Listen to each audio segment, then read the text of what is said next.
Niko Omilana is probably the only UK YouTuber worth watching right now. His wave of comedic videos have taken the internet by storm and he's established himself as one of the funniest figures online. But today we'll look at aspects of him which aren't covered as much. I used to proper struggle with myself. I mean, given how outgoing he is in his current videos, he's a very confident person who goes out of his way to do things which a lot of creators wouldn't. It's surprising to see that he was a lot more introverted in his younger days. I grew up in a place called Stafford, which is like a very white town. And at 9 years old, someone called me the N-word. I was bullied out my first school. Wow. Yeah. So me being black was the first insult which people would say. And that's definitely a more lesser known aspect of his past, but it's clear that these experiences have made him the more resolute character that he is now. He's able to take things more. So I've actually got something which I wanted to give you guys for Under One Sky, which is £120,000. That's amazing. That donation was a combination of many different creators, but still it is mad. We're so used to Niko's content being a lot more kind of light-hearted and not to be taken that seriously. Now Ramadan ended, but I'll throw in this bar. Darkest man, why does your hairline go back so far?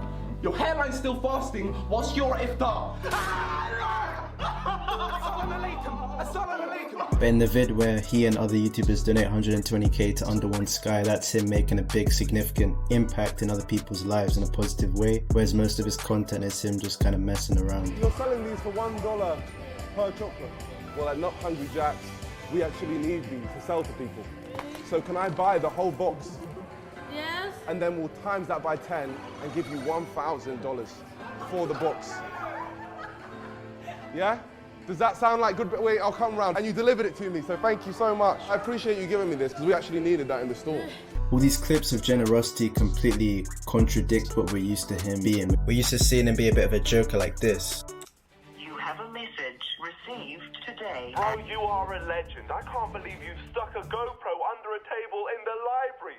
The amount of upskirt shots we're seeing is incredible. You are such a little pervert. I love it. But when Niko does vids where he kind of gives back to the community, it's something a bit different. It's something we're not completely accustomed to because of his more typical laid-back, humorous stuff. I'm going to surprise him with a bunch of money because he helped us out a lot yesterday, and I just want to show him that we're very grateful. Here you go, my friend. This is for you. This is 22,500 baht. For you, yeah? Big up, my friend. We used to miss the beast being the YouTuber that gives back and helps in terms of money and stuff like that. Niko is commonly seen as the prankster, but here we're seeing an aspect of him which is completely different. He's not just being a pranker, he's doing something that's a lot more profound. I once swore at a kid's party and got told off so bad, and that's why I don't swear. And then I get grabbed out of nowhere. This lady just starts screaming at me saying, why are you saying that?